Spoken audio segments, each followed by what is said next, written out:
Welcome to another More Than Medicine podcast with Dr. Simone Josey, author, speaker, and physician. Listen in as Dr. Simone shares real-life, practical, everyday survival tips for all healthcare professionals. Let's join Dr. Simone now.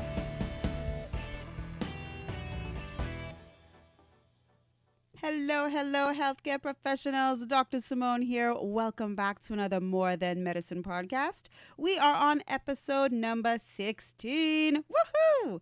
I'm really excited as always. And today I'm going to be wrapping up the 3-part series, How to Develop and Maintain a Healthy Work-Life Balance. Thank you so very much for all of the feedback and the comments, those who are sharing the information and reaching out to say that it's helpful to them.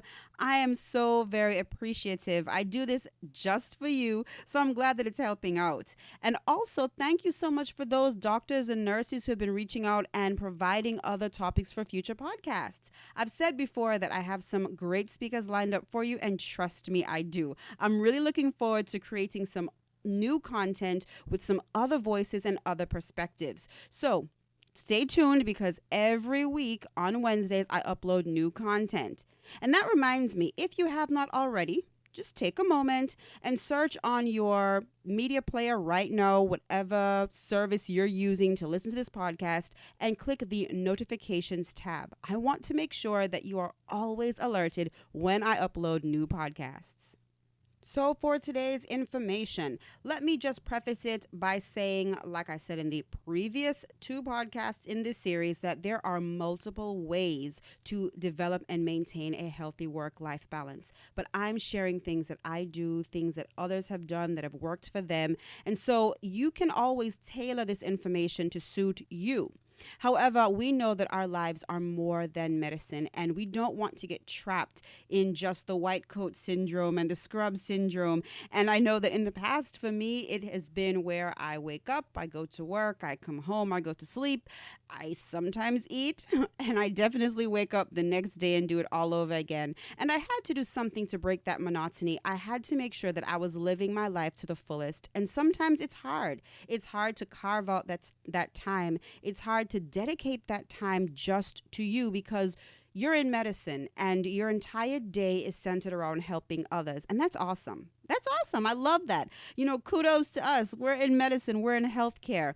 Our goal, our everyday goal, is to improve the quality of life for others.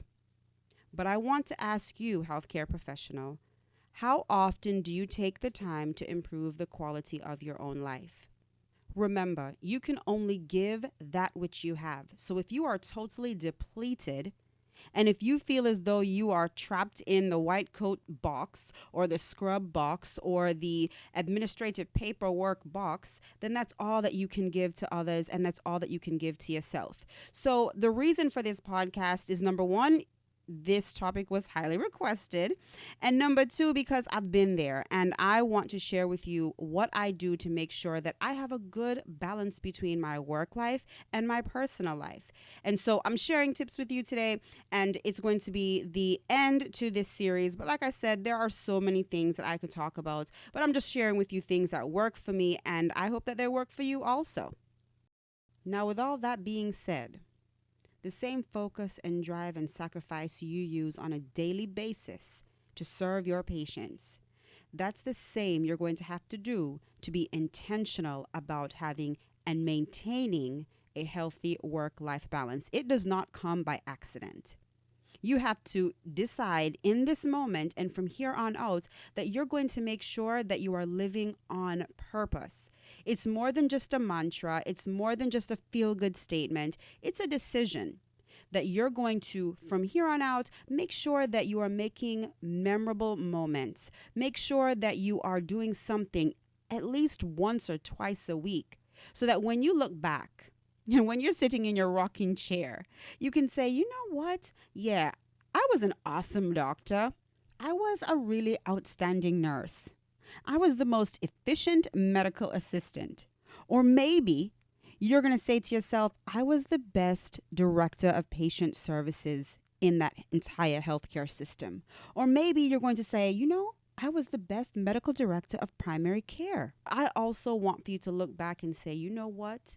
I also made sure that I created long lasting memories that were not just in the confines of the four walls of my building.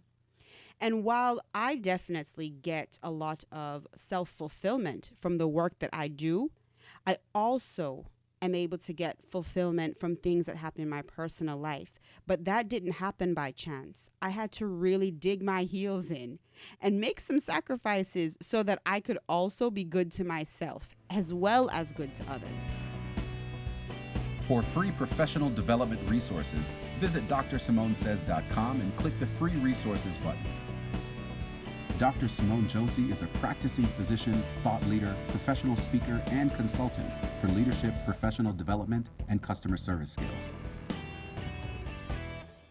Welcome back, healthcare professionals. All right, so let me go ahead and just jump right into the information. So, we all have 24 hours in a day.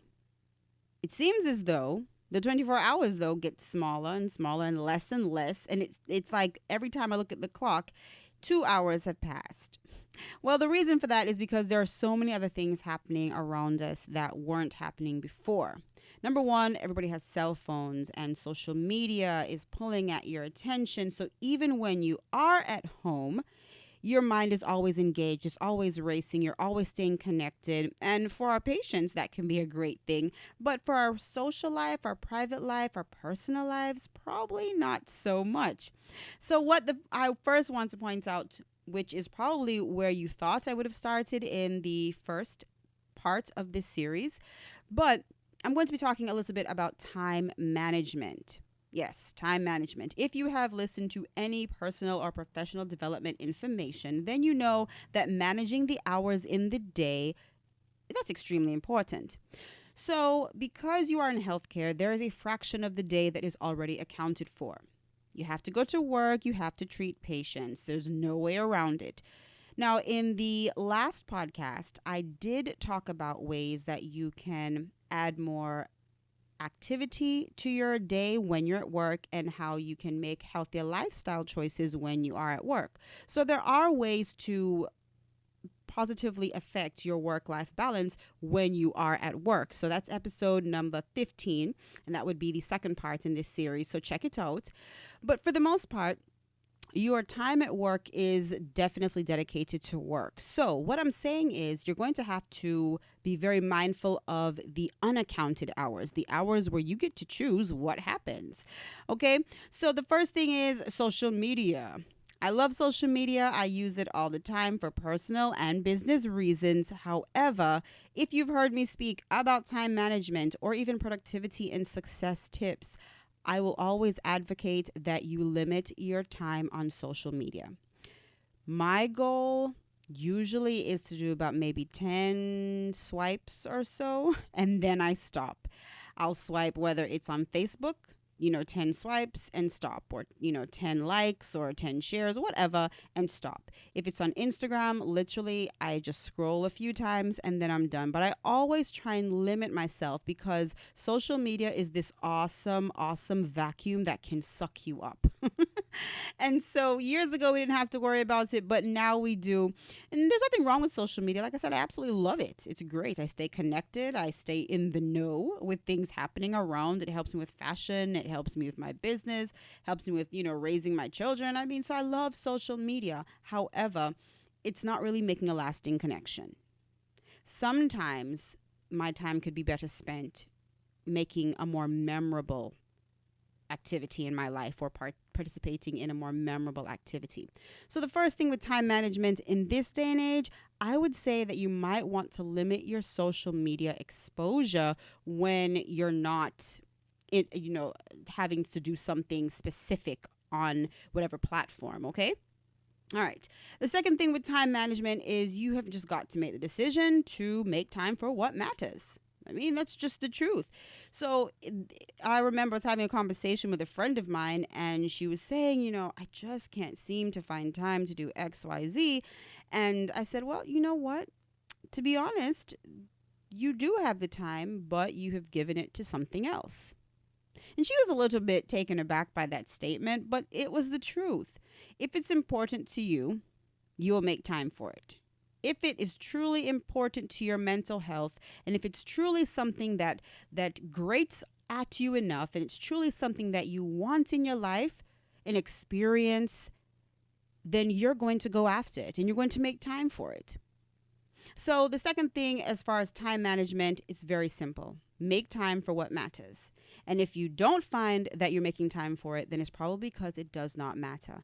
There are things in our life that we can give up. And we should give up if we want to have a more fulfilling life outside of the office. To join Dr. Simone's exclusive email list, visit drsimonesays.com. Your information is never shared, and we at Dr. Simone International respect your privacy. And finally, because I don't want to belabor the time management piece, I want to say that I go by the 1 to 3 rule. And that is where I plan to do at least 1 to 3 goals for the week, or 1 to 3 goals for the month. I'm a big planner. I am one who really enjoys crossing things off of my to-do list. I'm one who really enjoys gathering information and looking at resources that are helpful, whether it's for my business, whether it's for my medical career, whether it's for my personal development. However, I like to stick to the 1 to 3 rule. And that goes for my plans as well as for where I focus my attention. So my inbox is totally bombarded, just like all of yours, with some really great information and some spam. We just can't get around that part. And so what I've done is I've tailored my information that comes in. I've tailored the information that I actually look at to about 1 to 3 things at a time. So if there is a resource, whether it's for medicine or otherwise, that I find is extremely helpful to me right now where I am in my career, then I focus on that resource. And I might get 2 other supplemental, pieces of information or resources. But if not, then I find that I get flooded and inundated with so much information, and so much of it is very helpful. But because it's so much all at once, I find that I can't digest it.